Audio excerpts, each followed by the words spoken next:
Today I'm going to take a look at permissions in Proxmox, what you can control using permissions, how you can set up those permissions, and I'm going to go over demonstrations of setting up users and groups and giving those specific permissions. So what can Proxmox permissions control?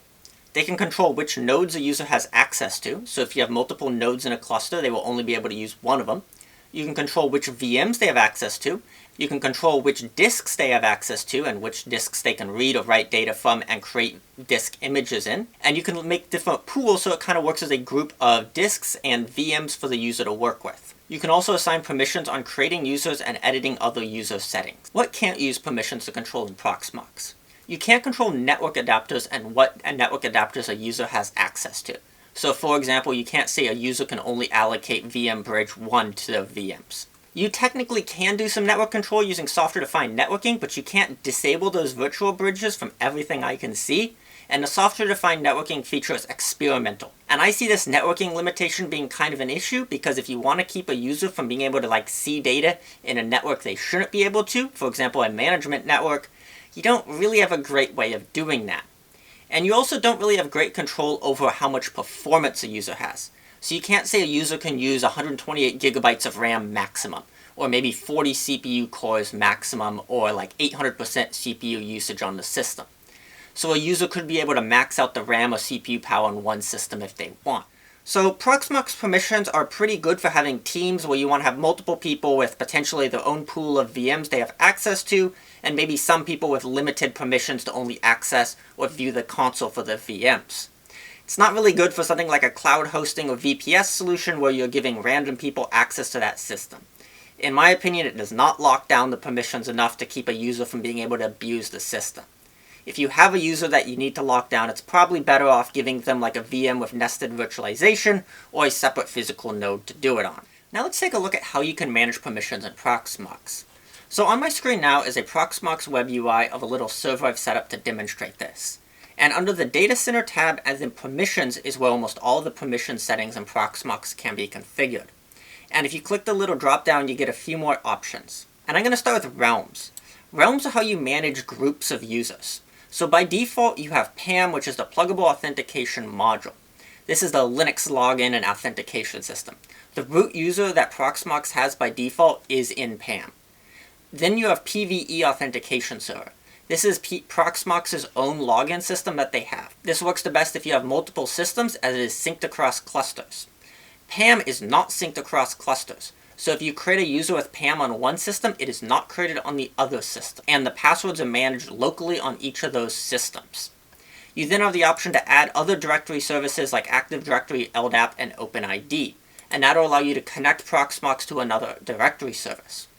Another thing to note is if you're adding a user and you're not adding them in a PVE authentication server, you're adding, for example, like a PAM or a Active Directory user, it is not adding the user to that directory system. It is only adding a user to Proxmox. You have to have that same named user in that system already. So for example, I wanted to add user A to the system as a Linux PAM user, I have to have already created that in the Linux console and then add them to Proxmox. And here's the User Management tab. You can add users here and set them up using Proxmox's authentication server and set the password. If you switch to another system, like a domain user, you don't have a password option because it's using the password of that existing login system. You can also set a group for users, which I'll go over in a little bit, and you can set a little bit of user information, some comments on that VM, and some comments about the user. Groups is where you can put multiple users together to manage them as one. This is mostly for just convenience, because if you had 10 users in a group and you want to be able to give them all the same permissions, it's a lot quicker to make a group, put all 10 users in the group, and set permissions for that group instead of doing it individually for each user. And if you go edit them, you can't really change any settings here. If you want to be able to manage who's in which groups, that has to be done at the Users tab. Two-factor is used for setting up two-factor authentication for users. I'd suggest doing this if you can. So if I go under Add Permission, I can see this list of different Proxmox components that I can add and give specific access to a user from. So for example, I see this /access group, which is giving them permissions to edit users. /nodes is which systems they have access to. Pools are different groups of items. I'll go over that in a second. SDN is storage-defined networking. This is an experimental feature that lets you do a lot of fancy networking tech. /storage is controlling which storage the user has access to. You can give them access to all the storage or specific storage volumes. And VMs lets you control which of these VMs the user has access to. But looking at this, giving them access to like 10 VMs is quite a pain. So pools are kind of like groups, but for Proxmox objects instead of users. So if I go under create, I can create a pool, for example, and I'm going to call it like pool A, and it's going to be here. And if I want to edit this pool A, in a second or two, it's going to appear on the left here, and I can say add items under the members. So I can add virtual machines, for example, and give it access to like these 3 virtual machines. And now this pool has access. So instead of having to give users access to 100, 101, and 102, I can just give them access to the pool, and it'll be the same as giving them access to those individual VMs. I also have access to giving them storage. So I can go here and say maybe they can only access this Win VMs, for example. And I can give them access to all of these. The other cool thing with pools is if I give a user access to a pool, they can create more objects within this pool. One other thing to note with a pool is the VM can only be assigned to one pool. So for example, on the system, I have about 6 VMs on this system, and if I look under this pool, I can only add one of them, because the rest of those VMs are assigned to another pool here, and I can't add those other ones. Storage, though, can be assigned to multiple pools. Under roles, you can control which access a user has to an object. So it comes with these ones by default for saying different kind of administration and levels of access to a VM, but I can also create my own, and clicking down here gives me a long list of different things I can do. So for example, if I look in this VM.1, I can see all these different things I could want to do to a VM, like clone it, back it up, CPU, disk, and these will give a user permissions to do this. So I can give a user full permission to all of these, and they can do whatever they want to a VM, just like the root user can. Or maybe I can only give them access to like seeing the console on it, and maybe snapshotting it and backing it up. But I don't want them to be able to change like the disk or any of that setting, so it always boots and they can't poke with those settings. This could be used to give a user access to a VM to see the console, for example, but not give them access to stop the VM. And then under the top level permissions tab, this connects to 3 different parts: the roles, the Proxmox objects that have permissions assigned to them, and the users and the groups. So if you go to add and you say group permission, for example, it'll ask which path of objects you want to give the group permission to. So in this example, I'm going to pick maybe like a pool of items. I'm going to click the group of users that I want to have access to it, and then I'm going to give them the role of access and how much they can access it. So in this example here, I have a pool user A that has multiple VMs. The group Windows administrators, or WinAdmin, is going to be able to have the VM users, which gives them the ability to back up the VM, view the console, shut it down and start it, but they can't do other things like change the configuration of the VM. Now I'm going to go over a few examples of creating users and giving them permissions. So for my first example, I want to create another administrator user. They don't want to be the full root user on the system, but they should have full access to the system and all the items on it. So what I'm going to do now is I'm going to go under users and add that user first. So I'm going to call him admin2, for example. And I'm going to use the Proxmox VE authentication server because it's better integrated with Proxmox.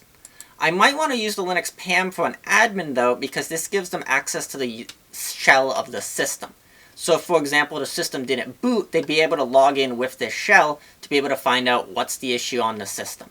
And I've given the user a password, and I can click add now. I can leave all the other things blank for the user. And because I want to give this user everything, all of the groups I need for giving them everything is already here. So for example, under roles, I already have this administrator one that gives them full access to the system.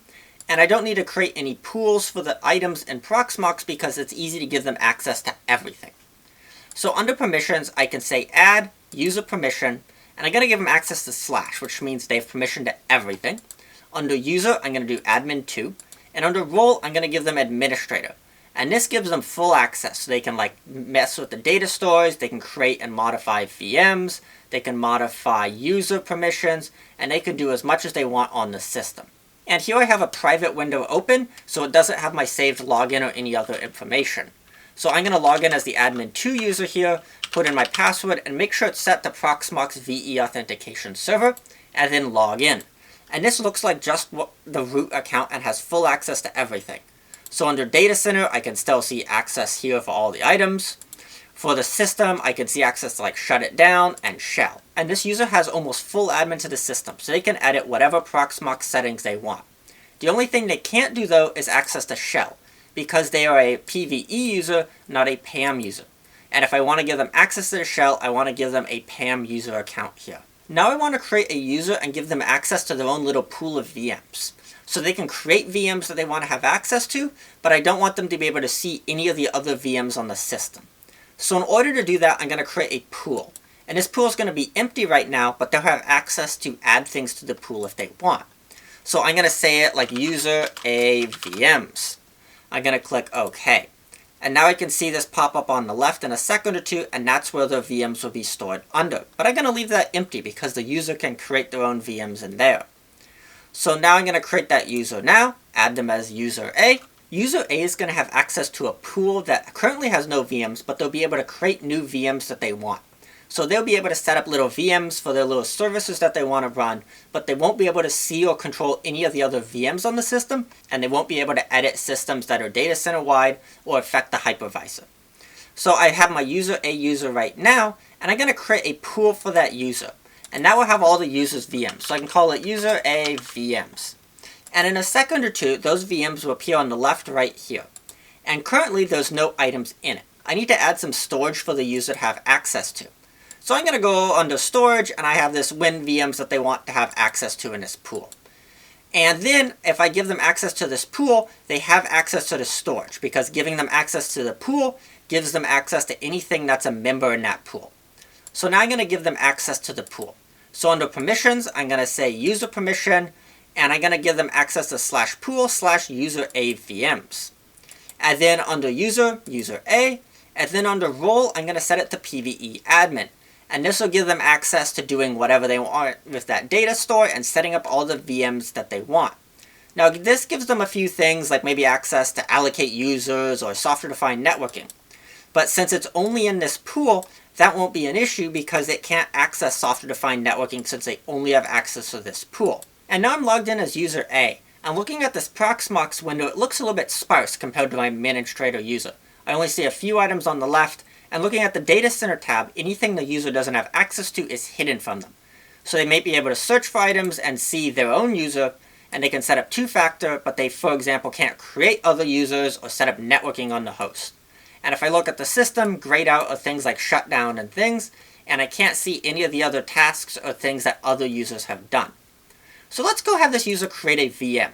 So I'm going to maybe call it test. And one thing to note is if the user has access to a pool, they'll have to select the resource pool that they want to have it added to. If they don't select the pool, it won't be added to a pool, and since the user doesn't have access of adding a VM that isn't in a pool, it'll throw an error. So now I'm going to go over OS, and actually you notice there's no VMs that I can add. And the reason is this WinVM storage is only for disk images. So I can't use it to store VMs. So I might want to give them ISO file access or maybe have them boot from a network storage. For the rest of the system, they can set it up however they see fit and have no other limitations. Networking, they have access to everything, and unfortunately there's no way to limit this, and I'm going to confirm this VM that they've just created. So now they can see the little VM that they've created here. They can start the VM and view the console for their VM and do whatever they want for their VM, but they can't see other VMs on the system. If I go back to my admin user, I can see their VM right here and all the settings and edit them if I want, but the user can't see other settings on the system. Let's say we now want to give user A access to ISO files and let them upload and use the ISO files that they want, but we don't want them to be able to use all the space on the system, so we'll limit them to 50 gigs. In order to do this, I'm first going to create a ZFS dataset on the system. Even though I'm going to use it as directory storage because that's the only way to store ISO files on ZFS, ZFS for each of these little ZFS datasets lets me set the maximum amount of storage or the quota for the system. So what I'm going to do is I'm going to go ZFS create data drive / user A ISO. And then I can use ZFS set quota equals 50 gigabytes data drive / user A ISO.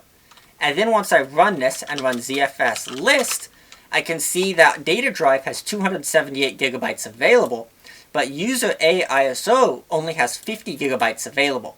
So this user can fill this all up, but the rest of the system will still have plenty of space available. I'm going to go click add now, and in a second or two it'll appear as another storage device. And if I click on it here, I can see under summary, I have 53.69 gigabytes available due to the conversion between gigabytes and gigabytes. And now if I want user A to be able to access it, I can go to the pool of user A VMs, say add storage, select my user A ISO files, select add, and since it's been added to the pool now, user A can be able to access that storage. And now as user A, I can upload a file, an ISO file, like this Windows ISO. It'll upload it and they can use whichever ISO images they want to upload to the system. Now I'm going to create user B. Let's give user B some interesting permissions to only be able to access a console on a specific VM. Let's say, for example, they're not an IT administrator and they need to access that VM because that's the only way for them to access their software. So I'm going to go back under Data Center, Users. I'm going to add user B right now as a Proxmox VE Authentication Server user. And then I'm going to want to take a look under Roles and find a role that gives them only access to be able to look at the console and nothing else. So looking at it here, I'm looking at something of just console access. And I can't really find a permission that does exactly what I want, which just gives them access to the console to the VMs, but nothing else. Like PVE VM User also gives them access to power management, and I don't want them to be able to shut down the VM. So I'm going to say View Only as my new little permissions. And then, once I create my name, I can go under Privileges, and then under VMs, I'm going to give them Console, and I'm going to give them Audit. Audit gives them access to actually see the VM exists, and then Console gives them access to click the little console version and view that little web console of the VM. And then in order to give the user access to view VM 100, for example, I'm going to go Add, User Permission, under VM/100, the user is going to be user B, and then under Role, I'm going to select View Only and click Add. And now I've logged into user B on this system. It looks even more sparse than the other ones because I can't see almost any other information. They have only access to this little node here. They can't see any of the other tasks. And if I go down here, I can click on the VM. I can click on Console and have access to view the console and edit it and do things in this VM if the user wants to. But if I want to go shut down the system, that's grayed out. If I, for example, want to edit maybe the memory or processors, that's grayed out. So the only thing they can do is access the console. They have no other access to the VM. And for my last example, I'm going to have a group of Windows administrators, for example, and I want to give them access to a pool where they can all access the VMs together. So if a user in that group creates a VM, the other user should be able to access it, but other users who aren't in that pool don't need to access it, and they don't need to access any other VMs on the system. So the first thing I'm going to do is create a pool here. So I'm going to call it like Win VMs. And then I'm going to go under Groups and add Windows Admins. And then for storage, I'm going to give them access to this Win VM storage that I created earlier. And then under storage, I'm also going to give them access to, for example, the user A ISOs. Maybe they want to share the ISO files with user A. There's no VMs in here currently because they'll be able to create the VMs that they want to add later on. I'm going to go under Users and create the admin users for this group. And now I can see the 3 users that I've created right here. And then I'm going to go under Edit, and I'm going to add them all to the Win Admins group. So that way, if I assign permissions to the group, it'll assign it to all of these users. And then now I'm going to assign some permissions to the user. Just like user A, they're going to have full access to everything in that pool because I want them to be able to create VMs and do what they want. But instead of adding user permissions, I'm going to go add group permissions, give them access to their pool of Windows VMs. And then under Group, Win Admins, and Role, I'm going to give them PVE VM Admin so they can set up whatever they want with their VMs. And now on my screen, I have Windows Admin 2 on the right here and Windows Admin 3 on the left here. So I'm about to create a VM as Windows Admin 2. I'm going to click Finish, and now I can see that VM that the user has access to once it's finished creating. And the other user can also see access to this VM. And they both have access to do things like shut down the VM or do other things they want to the VM so they can collaborate working with those VMs together. Hopefully this is a good introduction to Proxmox permissions.